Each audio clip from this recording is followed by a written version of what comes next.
April মাস খুবই উষ্ণতম মাস। এই সময় দিনের তাপমাত্রা কখনো কখনো 36 ডিগ্রি সেলসিয়াসের উপরে উঠে যায়। তখন আমরা একে তাপপ্রবাহ বলে থাকি। যেহেতু এপ্রিল মাস উষ্ণতম মাস, এই মাসে এইরকম হালকা থেকে আমরা বলি মৃদু ধরনের তাপপ্রবাহ প্রবাহিত হতে পারে, অথবা মাঝারি অথবা তীব্র তাপপ্রবাহ বয়ে যেতে পারে। এই তাপপ্রবাহ থেকে রেমেডি অর্থাৎ পরিত্রাণের একমাত্র উপায় হলো বজ্রঝড় সংঘটিত হওয়া।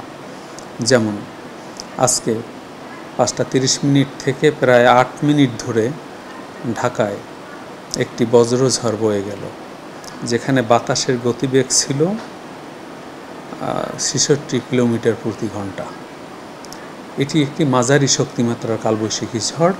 এই ঝড়ের সাথে থাকে আপনার প্রচণ্ড দমকা বাতাস বা ঝোড়ো হাওয়া, কখনো কখনো এর সাথে থাকে বজ্রপাত, এবং আজকে বজ্রপাতও ছিল, এবং খুবই শক্তিশালী বজ্রপাতের জোন ছিল আজকে ঢাকার একদম মধ্যভাগ। এই ধরনের বজ্রঝড় এপ্রিল মাসে সাধারণত 9 দিন সংঘটিত হয় গড়ে। আমরা আশঙ্কা করছি যে এইবার 9 দিন +- 2 দিন অর্থাৎ 8 থেকে 10টি বজ্রঝড় এই এপ্রিল মাসে সারা বাংলাদেশে সংঘটিত হতে পারে।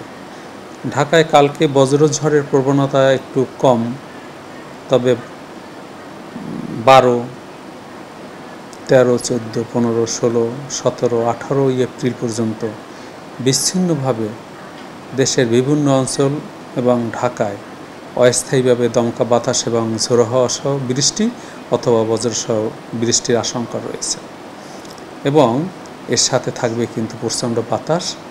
কখনো কখনো এই বিচ্ছিন্নভাবে যে দেশের বিভিন্ন অঞ্চলে বজ্রঝড় সংঘটিত হবে, তার সাথে থাকবে দমকা বাতাস, ঝোড়ো হাওয়া অথবা শিলাবৃষ্টি এবং বজ্রপাত।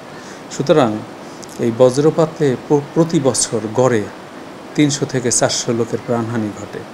সুতরাং এই বজ্রঝড়ের সময় কখনোই খোলা মাঠে থাকা যাবে না, কখনোই গাছের নিচে দাঁড়ানো যাবে না। শিলা বৃষ্টি যদি হয়, শিলা কুড়ানোর নামে বাইরে যাওয়া যাবে না। যদি কোনো ইলেকট্রনিক ডিভাইস থাকে, একে আনপ্লাগ করতে হবে।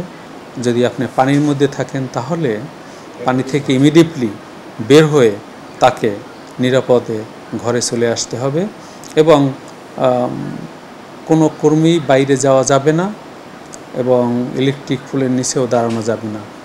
সবচেয়ে মোটা দাগে আমরা যদি বলি, যদি বজ্রধ্বনি আপনি শুনতে পান, অবশ্যই আপনাকে ঘরে যেতে হবে। অর্থাৎ বজ্রধ্বনি শুনবেন যখনই, ঘরে যাবেন তখনই, এই মূল মন্ত্র।